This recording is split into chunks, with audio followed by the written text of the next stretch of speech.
Hello friends, this is Kanchan. Welcome once again to English Connection, where you learn useful English through Hindi.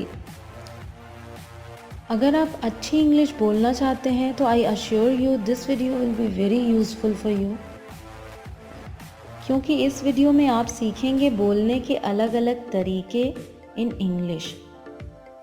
जब आप कुछ बोलते हैं तो आप स्पीक और टेल या फिर अटर का यूज़ करते हैं, लेकिन जब आप इतना धीरे बोलते हैं कि दूर तक आपकी आवाज़ न जाए, जिसे फुसफुसाना कहते हैं, उसको इंग्लिश में क्या कहते हैं? या फिर जब आप बड़बड़ करते रहते हैं, बड़बड़ाना जिसे कहते हैं, उसे इंग्लिश में कैसे बोलेंगे? या फिर सिर्फ होठों को हिलाना और कोई आवाज़ ना निकले, उसे इंग्लिश में कैसे एक्सप्रेस करेंगे? तो आज के इस वीडियो में कुछ ऐसे ही शब्द जैसे कि हकलाना, फुसफुसाना, बुदबुदाना, नकनकाना, बकबकाना, रिरियाना या फिर हांफते हुए बोलना, इन्हें इंग्लिश में कैसे बोलेंगे ये सीखेंगे। So this is gonna be very interesting video, so keep watching this video too. The first one is whisper, मतलब कि फुसफुसाना, टू अटर वेरी सॉफ्टली। जब आप चुपके से धीरे धीरे बोलते हैं, जैसे किसी के कान के पास जाकर कुछ बोलना ताकि कोई और ना सुने, to speak quietly and privately. उसने मेरे कान में कुछ कहा लेकिन मैं समझ नहीं पाया। He whispered something but I couldn't make out.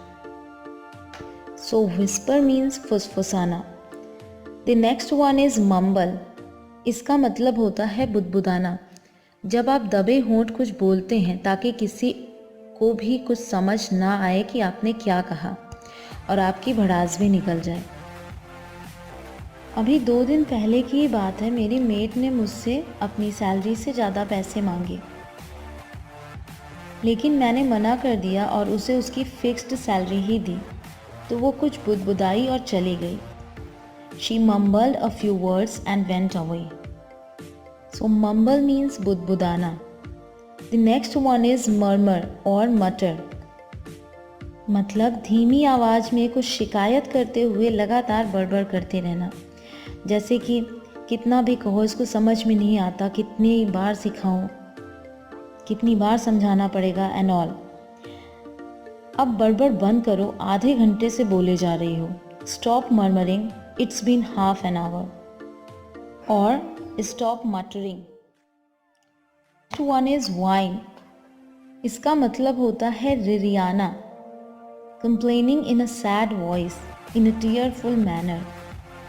जैसे किसी बच्चे की जब आप कोई डिमांड पूरी नहीं करते हैं तो वो आंखों में आंसू लिए रोते हुए आपके पीछे पीछे लगा रहता है कि नहीं मुझे ये चाहिए, मुझे ये चाहिए। तो आप कहते हो रिरियाना बंद करो, stop whining.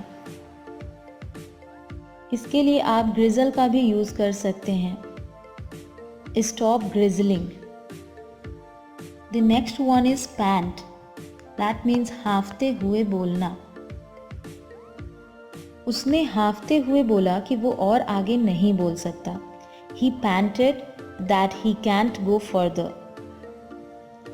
The next one is nasalize, मतलब नाक के बल बोलना या नकियाना या नकनकाना।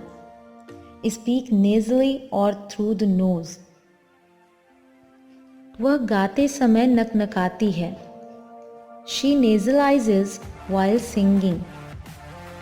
The next one is stutter और stammer.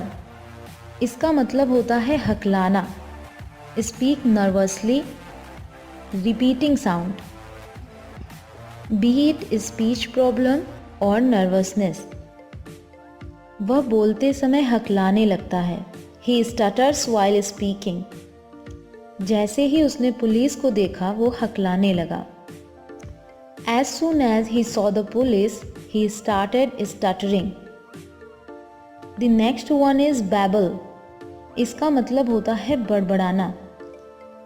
जब कोई बच्चा बोलने की कोशिश करता है तो जो साउंड्स निकलते हैं जैसे कि माँ, पा, मी, को, पे, ची, जिनका कोई मतलब नहीं निकलता, उसके लिए आप बैबल का यूज़ करेंगे।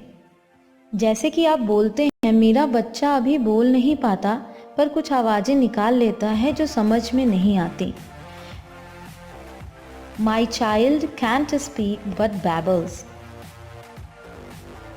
The next one is चुगली करना, backbite और tattle. मुझे कभी पता ही नहीं चला कि वो मेरी चुगली करती है। I never realized that she has been backbiting.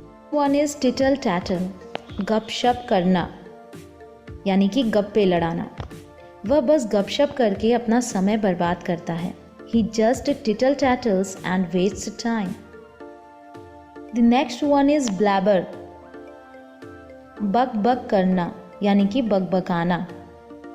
जब कोई हमेशा फालतू की बातें करता रहता है, यानी कि अनर्गल बातें। मान लीजिए आपने 10 मिनट के लिए मीटिंग की है उससे, तो उसने उस 10 मिनट को 1 घंटे बना दिया, इतनी बातें की। तो आप कहते हैं वो हर समय बकबक करता रहता है। He blabbers all the time.